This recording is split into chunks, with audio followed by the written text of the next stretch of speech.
Assalamualaikum warahmatullahi wabarakatuh. Perkenalkan, nama saya Muhammad Ahmad Al-Fatani, nomor NIM 087.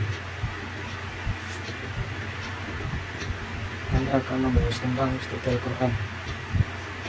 Secara etimologi, Al-Quran berasal dari bahasa Arab dalam bentuk kata benda abstrak masdar dari kata qara'a yaqra'u Qur'anan, yang berarti bacaan. Penamaan ini dikhususkan menjadi nama bagi kitab suci yang diturunkan pada Nabi Muhammad SAW. Menurut gramatika bahasa Arab, bahwa kata Al-Quran adalah bentuk masdar dari kata qara'a yang maknanya merajih atau sinonim.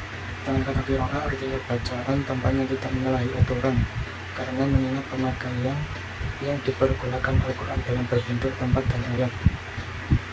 Pengertian Al-Quran secara bahasa yaitu lafaz Qara'a mempunyai arti mengumpulkan dan menghimpun, dan qira'a berarti menghimpun huruf-huruf dan kata-kata satu dengan yang lain dalam suatu ucapan yang tersusun rapi.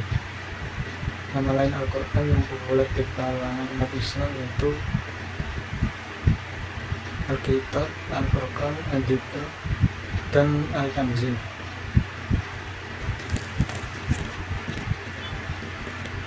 Garis-garis besar kandungan ayat Al-Quran. Al-Quran itu adalah firman Allah SWT, bukan rekayasa manusia. Sebab itu, betapa pintarnya dan tingginya ilmu manusia, namun kita akan sanggup menjangkau seluruh isi dan kandungan wahyu Allah tersebut. Posisi Al-Quran yang pertama, Al-Quran sebagai undang-undang paling utama kehidupan. Maksudnya agama Islam yang mengandung jalan hidup manusia yang paling sempurna dan memuat ajaran yang menuntut umat manusia kepada kebahagiaan dan kesejahteraan. Yang kedua, Al-Quran menentukan jalan hidup manusia. Maksudnya manusia mempunyai tujuan yang harus dicapainya dalam perjalanan hidupnya dengan usaha dan perbuatannya. Yang terakhir, Al-Quran sandaran kenabian. Maksudnya Al-Quran menegaskan di beberapa tempat bahwa ia adalah firman Allah yang Maha Agung yang diwahyukannya kepada Nabi dalam bentuk kata-kata yang kita baca dari Al-Quran. Secara turunnya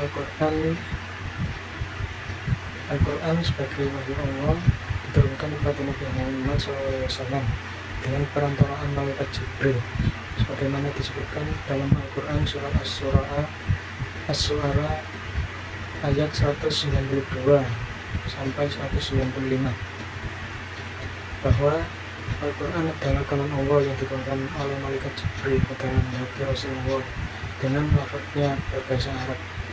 Maksud turunan di sini bukanlah turunannya yang pertama kali ke langit dunia, tetapi yang dimaksud adalah turunnya Al-Quran itu secara bertahap sebagai ungkapan untuk arti menurunkan dalam ayat di atas menggunakan kata tanzil. Selanjutnya, proses pengumpulan Al-Quran atau kodifikasi dimulai sejak zaman Rasulullah, sejak masa-masa awal turunnya Al-Quran. Sebagaimana diketahui, Al-Quran wahyunya secara berangsur-angsur. Setiap kali menerima wahyu, Nabi Muhammad lalu membacakannya di hadapan para sahabat. Dan yang terakhir, pembukuan Al-Quran. Rasulullah SAW mengangkat para penulis wahyu Al-Quran dari sahabat-sahabat terkemuka seperti Muawiyah, Ubay bin Ka'ab, dan Zaid bin Sabit.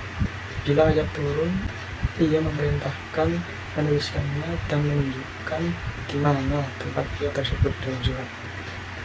Tulisan ayat Al-Quran yang ditulis oleh mereka disimpan di rumah Rasulullah SAW.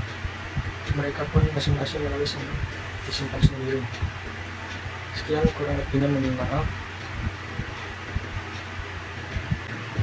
Assalamualaikum warahmatullahi wabarakatuh.